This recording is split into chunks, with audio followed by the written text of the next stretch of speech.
കർത്താവായ യേശുക്രിസ്തുവിൻ്റെ ധന്യനാമത്തിൽ എല്ലാ പ്രിയപ്പെട്ടവർക്കും പ്രഭാതവന്ദനങ്ങളെ അറിയിക്കുന്നു. ഈ പകൽ ദൈവവചന ചിന്തയ്ക്കായി യെശയ്യാവിൻ്റെ പ്രവചനം 55-ാം അധ്യായം 10-11 വാക്യങ്ങൾ.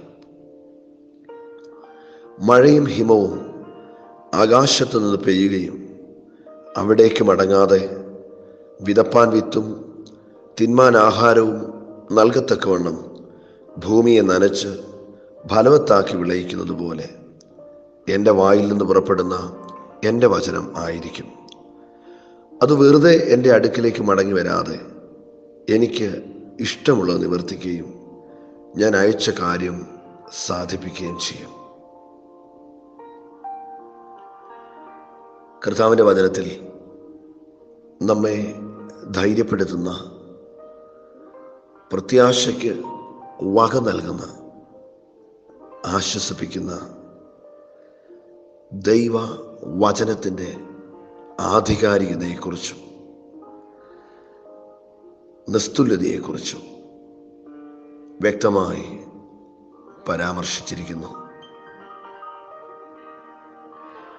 ദൈവത്തിൻ്റെ വചനവും ദൈവിക വാഗ്ദത്തങ്ങളും ഒരു നാളും നഷ്ടമാകുന്നതല്ല, വൃഥാവാകുന്നതല്ല എന്ന് കർത്താവിൻ്റെ വചനം നമ്മെ ഓർപ്പിക്കുന്നു. ആകാശവും ഭൂമിയും മാറ്റപ്പെട്ടാലും ദൈവവചനത്തിൽ നിന്ന് വള്ളിയോ പുള്ളിയോ നീക്കം വരികയില്ല എന്ന് കർത്താവായ യേശുക്രിസ്തു നമ്മെ പഠിപ്പിച്ചു. നാം ഇപ്പോൾ വായിച്ച ദൈവവചന ഭാഗത്ത് ഇപ്രകാരം ഓർപ്പിക്കുന്നു: ഞാൻ അയച്ച വചനം വെറുതെ എൻ്റെ അടുക്കിലേക്ക് മടങ്ങി വരാതെ എനിക്ക് ഇഷ്ടമുള്ളത് നിവർത്തിക്കുകയും ഞാൻ അയച്ച കാര്യം സാധിപ്പിക്കുകയും ചെയ്യും.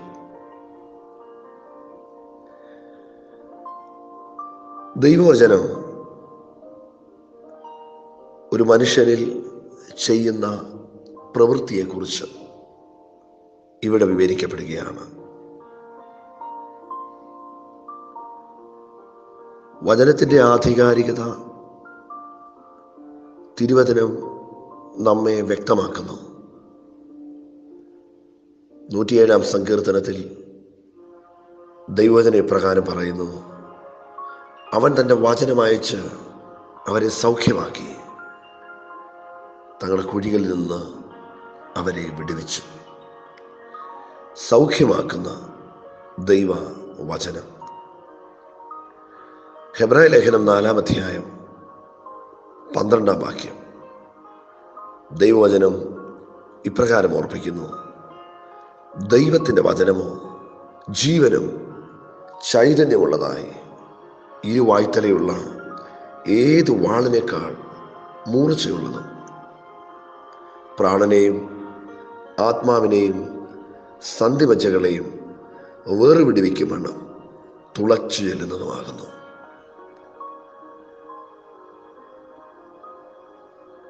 ഹെബ്രായ ലേഖനം 11-ാം അധ്യായം 3-ാം വാക്യം ഇപ്രകാരം ദൈവവചനം നമ്മെ ഓർപ്പിക്കുന്നു: ഈ കാണുന്ന ലോകത്തിന് ദൃശ്യമായതല്ല കാരണം എന്ന് പെരുമാറ്.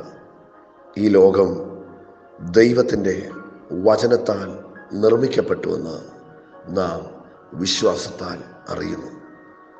അഥവാ വചനം സൃഷ്ടിക്കുന്നു.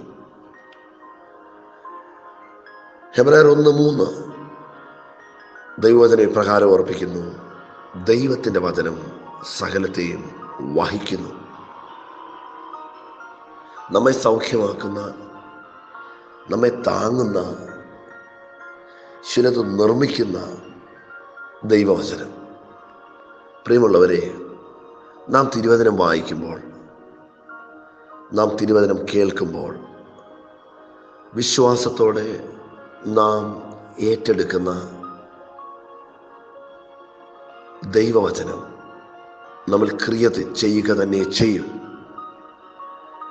ജീവിതത്തിൻ്റെ ഏത് പ്രതിസന്ധികളിലും ഏത് പ്രശ്നങ്ങളിലും നാം പ്രാപിക്കുന്ന ദൈവവചനം അതിന് നമ്മിൽ പ്രവർത്തിപ്പാൻ കഴിയുമെന്ന് നാം തിരിച്ചറിയുവാനും അതിൽ ആശ്രയിപ്പാനും നമ്മെക്കുറിച്ച് കർത്താവ് ആഗ്രഹിക്കുന്നു. ദൈവം തൻ്റെ പ്രവൃത്തി തികച്ചെടുക്കുവാൻ തൻ്റെ വചനം അയച്ച് തൻ്റെ ഭക്തന്മാർക്ക് വേണ്ടി പ്രവർത്തിക്കുന്നവനാണ്. നിങ്ങളുടെ ജീവിതത്തിൽ ഏത് പ്രതിസന്ധികളിലും ദൈവവചനത്തെ മാത്രം ധ്യാനിച്ച് ദൈവവചനം നമ്മോട് ഇടപെടുന്ന അദൈവീയ ഇടപെടലുകളെ മനസ്സിലാക്കി വിശ്വാസത്തോടെ പ്രതികരിക്കുന്ന പക്ഷം ഈ പകൽ നമ്മെ വിടുവിപ്പാനും ദൈവിക കരുതലുകൾ അനുഭവിച്ച് നമുക്ക് മുൻപോട്ട് നീങ്ങുവാനും തീർച്ചയായും നമുക്ക് കഴിയുമെന്നുള്ളത് മറന്നു പോകരുത്. ആകയാൽ നമ്മുടെ പ്രഭാതങ്ങൾ ദൈവവചന ധ്യാനത്തോടെ തുടങ്ങട്ടെ. നമ്മിൽ ദൈവവചനം ക്രിയ ചെയ്യുക തന്നെ ചെയ്യുകയും അതിന് ഫലം പുറപ്പെടുവിക്കുകയും ചെയ്യും എന്നുള്ളത് വളരെ സന്തോഷകരമായ ഒരു ചിന്തയാണ്. എന്നെ കേൾക്കുന്ന നിങ്ങളിൽ ആരെങ്കിലും ദൈവവചന ധ്യാനത്തെ ഒരു ദിനചര്യ ആക്കുന്നവർ അല്ല എങ്കിൽ ഇന്നു മുതൽ കർത്താവിൻ്റെ വചനത്തെ വായിക്കുവാനും ധ്യാനിക്കുവാനും നിങ്ങൾ തീർച്ചയായും സമയം വേർതിരിക്കുക. നിങ്ങളുടെ പ്രഭാതങ്ങൾ ദൈവവചന ധ്യാനത്തോടെ തുടങ്ങട്ടെ. നിങ്ങൾക്ക് വേണ്ടി ഇടപെടുവാൻ കർത്താവ് ആഗ്രഹിക്കുന്നു. ഒരിക്കൽ കൂടി ദൈവവചനപ്രകാരം ഞാൻ നിങ്ങൾക്ക് ഉറപ്പ് തരുന്നു, നിങ്ങൾ ഏറ്റെടുക്കുന്ന ദൈവവചനം അതെന്തായിക്കൊള്ളട്ടെ, അതിൻ പ്രകാരം നിങ്ങൾക്ക് വേണ്ടി ഇടപെടുവാൻ നമ്മുടെ പിതാവായ ദൈവം വിശ്വസ്തനാണ്. ദൈവകരങ്ങളിൽ ഒന്നിച്ച് സമർപ്പിക്കാം. ഈ പകൽ കർത്താവ് നമ്മെ അനുഗ്രഹിക്കട്ടെ.